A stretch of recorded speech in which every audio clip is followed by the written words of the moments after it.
Hi friends, നമ്മുടെ പുതിയൊരു വീഡിയോയിലേക്ക് എല്ലാവർക്കും സ്വാഗതം. അപ്പോൾ ഞാൻ ഇന്ന് ഉണ്ടാക്കാൻ പോകുന്ന റെസിപ്പി പാൽക്കപ്പയാണ്. പാൽക്കപ്പ എല്ലാവരും കഴിച്ചിട്ടുണ്ടോ? കഴിക്കാത്തവർക്ക് ഇതാ ഒരു ഈസി റെസിപ്പിയാണ്. അപ്പോൾ നമുക്ക് നേരെ വീഡിയോയിലേക്ക് പോയാലോ. ഫസ്റ്റ് ഞാൻ കപ്പ 1 കിലോ കപ്പ ഉണ്ടായിരുന്നേ, എല്ലാം ഒന്ന് ക്ലീൻ ആക്കി ഇങ്ങനെ ഒന്ന് മുറിച്ചെടുത്തിട്ടുണ്ട്. ഇത് നമുക്ക് ആദ്യം കുക്കറിലിട്ടൊന്ന് വേവിച്ചെടുക്കണേ. അങ്ങനെ കപ്പയെല്ലാം ഞാൻ കുക്കറിലേക്ക് ഇട്ട് ആവശ്യത്തിന് ഉപ്പും ഇട്ട് കൊടുത്ത് അത് വേകാൻ ആവശ്യമായിട്ടുള്ള വെള്ളം ഒഴിച്ചു കൊടുത്തേ. ഇനി കുക്കറിൽ വെച്ചൊരു 2-3 വിസിലാകുമ്പോഴത്തേക്കും നമുക്ക് ഓഫ് ചെയ്യാം. അങ്ങനെ നമ്മുടെ കപ്പ വെന്ത് ഇങ്ങനൊരു രീതി കിട്ടിയിട്ടുണ്ട്. ഇതിലേക്ക് ചേർക്കാനായിട്ട് ഞാൻ എടുത്തിരിക്കുന്നത് ചെറിയ ഉള്ളി, ഒരു കഷ്ണം വെളുത്തുള്ളിയും 2-3 പച്ചമുളക് കൂടെ ഒന്ന് ചതച്ചെടുത്തിട്ടുണ്ട്. ഒരു 8-10 കൊച്ചുള്ളി ഉണ്ട്, എല്ലാം കൂടെ ഒന്ന് ചതച്ച് വെച്ചിട്ടുണ്ട്. ഇതിലേക്ക് ഇട്ട് കൊടുക്കാം. ഇനി ഇത് നല്ലതുപോലെ ഒന്ന് മിക്സ് ചെയ്ത് കപ്പയൊന്ന് ഉടച്ചെടുക്കണേ. ഇതൊന്ന് ഇങ്ങനെ നല്ലതുപോലെ കപ്പയൊന്ന് ഉടച്ചെടുക്കണേ.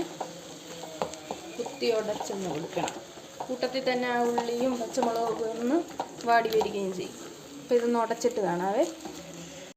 കപ്പ അങ്ങനെ നല്ലതുപോലെ ഒന്ന് ഉടച്ചെടുത്തിട്ടുണ്ട്. ഇതിലേക്ക് ഒരു മീഡിയം വലിപ്പമുള്ള തേങ്ങയുടെ പാല്, 1-ാം പാലും 2-ാം പാലും അങ്ങനെയൊന്നുമില്ല, ഒരു രീതിയിൽ തന്നെ അങ്ങ് പാലെടുത്തിരിക്കുകയാണ്. അത് നമുക്കിതിലേക്ക് ഒഴിച്ചു കൊടുക്കാം.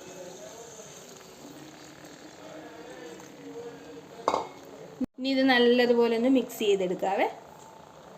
അങ്ങനെ നമ്മുടെ പാൽക്കപ്പ സെറ്റായി വന്നിട്ടുണ്ട്. ഇനി ഇതിലേക്കൊന്ന് കടുക് താളിച്ചിടണേ. കടുക് താളിക്കാനായിട്ട് ഒരു ചട്ടി വെച്ച് കൊടുത്ത് അതിലേക്ക് കുറച്ച് വെളിച്ചെണ്ണ ഒഴിക്കുക. വെളിച്ചെണ്ണയിൽ തന്നെ കടുക് വറക്കണേ, അപ്പോഴാണ് ആ ഒരു ടേസ്റ്റ്, തനതായ ആ ഒരു ടേസ്റ്റ് കിട്ടുന്നത്. വെളിച്ചെണ്ണ ഒഴിച്ച് കൊടുത്തിട്ടുണ്ട്. ഇതിലേക്ക് കടുക് ഇട്ട് കൊടുക്കാവേ. കടുക് ഒന്ന് പൊട്ടട്ടെ. കടുക് പൊട്ടിയിട്ടുണ്ട്. അതിലേക്ക് 2-3 വറ്റൽമുളക് ഇട്ട് കൊടുത്തിട്ടുണ്ട്. കൂടെ തന്നെ കുറച്ച് കറിവേപ്പിലയും ഇട്ട് കൊടുത്തിട്ടുണ്ട്. ഇതിലേക്ക് ഈ കടുക് താളിച്ച് ഒഴിച്ച് കൊടുക്കണം. സെറ്റ്. ഇനി നമുക്കിതൊന്ന് മിക്സ് ചെയ്ത് കൊടുക്കാം. ആ ഒരു വെളിച്ചെണ്ണയുടെ ആ ഒരു ഫ്ലേവറൊക്കെ ഇതിലേക്കൊന്ന് ഇറങ്ങട്ടെ. നല്ലതുപോലെ ഒന്ന് മിക്സ് ചെയ്ത് കൊടുക്കാം.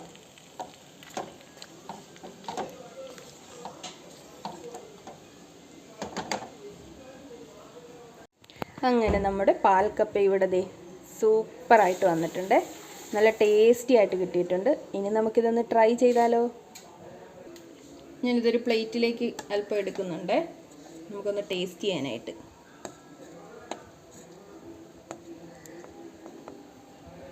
നല്ല സൂപ്പറായിട്ട് കുറുകി വന്നിട്ടുണ്ട് ആ ഒരു തേങ്ങാപ്പാലിൽ കിടന്ന്.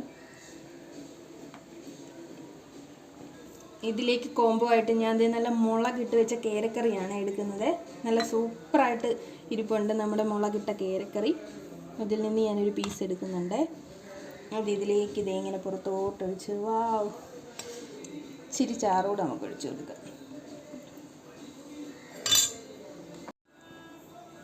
കണ്ടോ, ആ ഒരു മുളക് ചാറും നമ്മുടെ കപ്പയെല്ലാം കൂടെ സെറ്റായിട്ട് വന്നിട്ടുണ്ട്. ഇനി ഇതൊന്ന് ടേസ്റ്റ് ചെയ്യട്ടെ. ഇച്ചിരി കപ്പയെടുത്ത് നമ്മുടെ ആ ഒരു ചാറിനകത്തോട്ട് കുഴച്ചിങ്ങനെ ഒന്ന് ടേസ്റ്റ് ചെയ്യട്ടെ.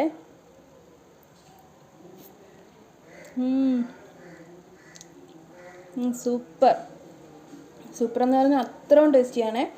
മസ്റ്റ് ട്രൈ ആണിത്. വളരെ ടേസ്റ്റി ഉണ്ട്. ഇതിൻ്റെ കൂടെ ചിക്കൻ കറി ആയാലും മീൻ കറി ആയാലും എന്തും പൊയ്ക്കോളും. അപ്പോൾ പാൽക്കപ്പ ട്രൈ ചെയ്യാത്തവർ ഇങ്ങനെയൊന്ന് ട്രൈ ചെയ്ത് നോക്കണം. അഭിപ്രായങ്ങളൊക്കെ കമൻറ്റിൽ പറയണേ. അപ്പോൾ നെക്സ്റ്റ് വീഡിയോ വരുന്നത് വരെ എല്ലാവർക്കും ബൈ ബൈ.